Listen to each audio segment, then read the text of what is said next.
ஏசம் இன்ஃபோனியர்கள் அனைவருக்கும் இனிய வணக்கங்கள். ஒரு முறை சனி பயிற்சி வரும்போதும் மிகுந்த எதிர்பார்ப்பு மக்களிடையே இருக்கும். ஏன் அப்படின்னா, சனியை போல கொடுப்பாரும் இல்லை, சனியை போல கெடுப்பாரும் இல்லை. ஒருத்தருக்கு 7.5 சனி, அஷ்டமச்சனி, கண்டகச்சனி, அர்த்தாஷ்டம் சனி, இந்த மாதிரிலாம் வரும்பொழுது அந்த 2.5 வருட காலங்கள் அவங்க நிறைய தடைகளையும் பிரச்சனைகளையும் கஷ்டங்களையும் துன்பங்கள்லாம் அனுபவிக்கக்கூடிய காலகட்டமாக இருக்கும். அதே நேரத்தில் 3, 6, 11 இந்த இடத்துல சனி பகவான் வரும்போது அவங்க வாழ்க்கையில் ஒரு நல்ல மாற்றத்தையும் முன்னேற்றத்தையும் மிகப்பெரிய அதிர்ஷ்டங்களையும் அவங்க நீண்ட நாள் லட்சியங்கள் நிறைவேறது இந்த மாதிரியான விஷயங்கள் எல்லாம் இந்த சனி பகவான் ஏற்படுத்துவார். அதனாலும் ஏன்னா இது 2.5 வருடம் அப்படின்ற பட்சத்தில் அதை சனி பயிற்சி அப்படின்னும் போது அதில் ஒரு பயம் கலந்த ஒரு ஆர்வம்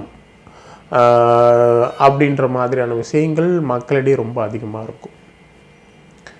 நிறைய பேர் சார் ஜோசியெல்லாம் போய் நான் நம்ப மாட்டேன், அது ஃப்ராடு அப்படின்னு நிறைய பேர் சொல்லுவாங்க. ஆனால் அவங்களுக்கு 7.5 சனியோ அஷ்டமச்சனியோ இந்த கண்டகச்சனியோ வரும் பொழுது அவங்க வாழ்க்கையில் அவங்க கஷ்டப்படும் பொழுது அது இருக்குதா அப்படின்ட்டு ஒரு பயம், ஒரு தடை, அந்த பிரச்சனையோடு அவங்க வரும்போது அவங்க புரிஞ்சுக்குவாங்க. நேற்று கூட ஒரு கிளைண்ட் வந்திருந்தார். சார் நான் ஜோசியெல்லாம் பார்க்க மாட்டேன், ஆனால் எனக்கு கடகராசி 5 வருஷமாக லைஃபே போச்சு சார் அப்படின்ற. ஸோ அந்த கண்டகச்சனி அஷ்டமச்சனியோட தாக்கம் எந்த அளவுக்கு அவங்கள பாதிக்குது அப்படின்றதுலேருந்தே ஜோதிடம் உண்மையா பொய்யா அப்படின்றத நம்ம புரிஞ்சுக்கலாம். சரி, இப்போ இந்த வருடம் மார்ச் மாதம் 2025 29ஆம் தேதி திருக்கணித ரீதியாக சனி பயிற்சி நடக்குது. இதில் இந்த ரிஷபராசிக்காரங்களுக்கு பார்த்தோம்னா கடந்த காலங்களில் சனி பகவான் 10ஆம் இடத்துல செஞ்சிட்டார். அதனால் தொழிலில் ஒரு நிலையற்ற தன்மை, ஒரு வித பயம், ஒரு கவலையும், பெரிய அளவு முன்னேற்றம் இல்லாத நிலை, எத்தனை முயற்சிகள் பண்ணாலும் ஒரு மந்த நிலை இதெல்லாம் இருந்திருக்கும். ஆனால் தொழில் இருந்திருக்கும், தொழிலில் பிரச்சனைகள் இருந்தாலும் ஒரு பெரிய அளவு முன்னேற்றம் இல்லாத சூழலை இந்த ரிஷபராசிக்காரங்க அனுபவிச்சிருப்பாங்க. சரி, இப்போ இந்த ரிஷபராசிக்காரர்களுக்கு 11ஆம் இடத்துல சனி பகவான் வரார். பொதுவாக நம்ம ஏற்கனவே சொல்லியிருக்கோம், இந்த சனி பகவான் 3, 6, 11 இருந்தால் மிகப்பெரிய நற்பலன்களை ஏற்படுத்தும் அப்படின்னு. அதுலேயே அந்த 3, 6, 11 சிறந்த இடம் அப்படின்னு சொன்னால் அது 11 தான் லாபஸ்தானம். 3ன்றது தைரியஸ்தானம், 6ன்றது வெற்றி ஸ்தானம், 11 லாபஸ்தானம். அதாவது அவங்க வாழ்க்கையில் என்ன நினைக்கிறாங்களோ அது எல்லாம் நடக்கக்கூடிய காலமாக இருக்கும். சில பேர் பார்த்தீங்கன்னா பல வருடமாக சினிமா துறையில் முயற்சி பண்ணிகிட்டே இருப்பாங்க. சார் 10-15 வருஷமாக முயற்சி பண்ணிகிட்ருக்கேன் அப்படின்ற மாதிரிலாம் இருப்பாங்க. நீங்கள் நிறைய பேர் அதுக்கான உதாரணம் இருக்காங்க. விக்ரம்லேருந்து நிறைய பேர் இருக்காங்க அந்த மாதிரி அதுக்கான உதாரணம். சாதாரண நிலையிலேருந்து நான் சினிமா துறையில் பெரிய ஆள் ஆகணும் அப்படின்ட்டு. ஸோ அது அவங்களுடைய லட்சியம். அந்த லட்சியம் நிறைவேற பல வருடமாக போராடின அந்த லட்சியம் அது ரிஷபராசிக்காரனா இந்த வருடத்தில் நிறைவேறும்.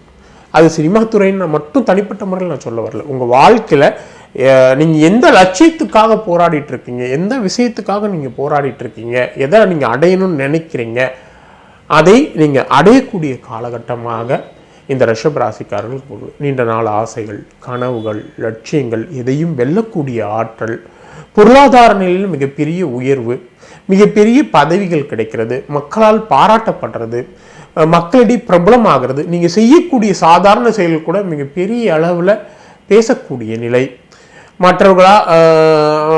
மற்றவர்களின் அன்பை நீங்கள் பெறக்கூடிய நிலை, இந்த மாதிரி அற்புதமான பலன்களை எல்லாம் இந்த ரிஷபராசிக்கு இந்த 11ஆம் இடத்துல இருக்கிற சனி பகவான் உங்களுக்கு தருவார். எந்த விஷயத்தை தொட்டாலும் அதில் வெற்றி கிடைக்கிறது. அதாவது சில பேர் நம்ம சொல்லுவோம், அவனுக்கு மட்டும் தொட்டதெல்லாம் பொண்ணாகுது அப்படின்னு சொல்லிட்டு. ஸோ இந்த 11 சனி பகவான் இருக்கிற காலகட்டத்தில் அது மட்டும் இல்லாமல் இவங்களுக்கு ஏப்ரல் மாதத்தில் நம்ம குரு பயிற்சி நடக்க போகுது. அந்த குரு பயிற்சிக்கு அப்புறம் குரு பகவானும் இந்த ரிஷபராசிக்கு 2ஆம் இடத்துல வரப்போகிறார். அப்படின்ற பட்சத்தில் எல்லா வகையிலுமே அதாவது அவரும் பாசிட்டிவ், சனி பகவானும் பாசிட்டிவ், ராகுக்கு இதில் ராகு நான் 10ஆம் இடத்துக்கு போகிறதும் பாசிட்டிவ் தான். 4ஆம் இடத்துல கேது மட்டும் கொஞ்சம் நெகட்டிவ் சொல்லுவோம். ஓகேங்களா? அப்படின்ற பட்சத்தில் இந்த சனிப்பெயர்ச்சி மிக அற்புதமான காலகட்டமாக இந்த ரிஷபராசிக்காரர்களுக்கு அமைய போகுது. அவங்களுக்கான எந்த மாதிரியான முயற்சிகள்லாம், அதாவது திருமணத்துக்காக முயற்சி பண்ணிகிட்டு இருக்கீங்களா, திருமணம் நடக்கும். குழந்தை பாக்கியம் இல்லாமல் தவிச்சிட்டு இருக்கீங்களா, குழந்தை பாக்கியம் முயற்சி பண்ணுறீங்களா, குழந்தை பாக்கியம் கிடைக்கும். நல்ல தொழில் கிடைக்கணும், பெரிய அளவில் வாழ்க்கையில் முன்னேறணும் அப்படின்னு நினைக்கணும், அதுக்கான முயற்சிகளை எடுத்திங்கன்னா அதுவும் நிச்சயம் கிடைக்கும். நீங்கள் இந்த காலத்தை நீங்கள் தவற விட்டிங்கன்னா பிற்காலங்கள் வந்து அந்த அளவுக்கு சாதகமாக இல்லாமல் போகக்கூடிய நிலை இருக்குது. அதனால் வந்து இந்த 2.5 வருடத்தை நீங்கள் உங்களுடைய சோம்பேறித்தனம் மற்ற எல்லாத்தையும் விட்டு இதுக்காக இந்த 2.5 வருடத்தில் நீங்கள் என்ன முயற்சி பண்ணாலும், இந்த 2.5 வருடத்தில் எந்த விஷயத்தை பண்ணாலும் அது 100% உங்களுக்கு சக்ஸஸ் ஆகும். அதனால் இந்த காலகட்டத்தை நீங்கள் முழுமையாக பயன்படுத்திக்கணும். இந்த ரிஷபராசிக்காரன் ஒரு சிறந்த பரிகாரம் அப்படின்னு நம்ம பார்க்கும் பொழுது, நீங்கள் பசுவுக்கு வந்து அகத்திக்கீரையை கொடுக்கறது, இல்லை அகத்திக்கீரைன்னு கிடையாது, வேறு எந்த உணவாக இருந்தாலும் வெல்லம் கொடுக்கலாம், இந்த மாதிரி பசுவுக்கு வந்து வாழைப்பழம் கொடுக்கலாம். இந்த மாதிரி பசுவுக்கு வந்து ஒரு வெள்ளிக்கிழமையில் அகத்திக்கீரை கொடுக்குறது, இல்லை ரெகுலராகவே அது ஒரு ப்ராக்டிஸாக வச்சுக்கோங்க. நீங்கள் என்ன விஷயம் பண்ணீங்களோ அது பல மடங்கு பெருகக்கூடிய நிலையை அது தரும். அதனால் வந்து இந்த விஷயத்தை ரெகுலராக பண்ணிகிட்டே வாங்க. அதே மாதிரி நீங்கள் பத்மநாப சுவாமி கோயில் நம்ம ஏற்கனவே சொல்லியிருக்கோம், அந்த பத்மநாப சுவாமி, அதாவது திருவனந்தபுரத்து பத்மநாப சுவாமி கோயிலை போயிட்டு வழிபடுறது மிக சிறந்த பரிகாரமாக இருக்கும். முக்கியமாக இந்த ரிஷபராசிக்காரங்க எப்பயுமே வந்து பர்ஃப்யூம் யூஸ் பண்ணுறது ஒரு சிறந்த